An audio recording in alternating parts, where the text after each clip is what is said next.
So say, for example, we have this branch here, and we have, after pruning and cleaning up and making all of those structural decisions, we have this alternating layout.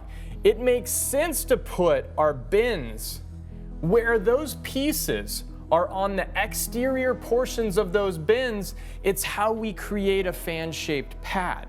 When it comes time to now start to create these finer pieces of ramification, we have to understand that there is a strategy and a theory to this, okay? So we're gonna say, in order to set ourselves up for this fan-shaped pad, our first move is in towards the main, and we're creating right here, we're creating an acute angle between the inside of that branch and the main structural piece that we're existing in. So our first move on any of these, even on these finer guys, in to create this acute angle. Second move, out towards sunlight.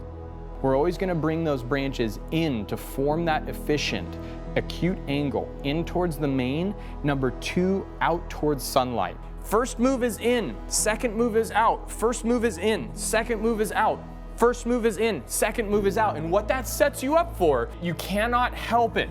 It creates a fan shape. You don't even have to artistically try to execute that. The technical function of that creates a fan shape. It's one of the most amazing, liberating things that you can know as a bonsai practitioner. This is how we create a bonsai pad. This branch feels like a very well-wired initial step on a very raw, unwired, unstyled branch to become a future quality bonsai pad.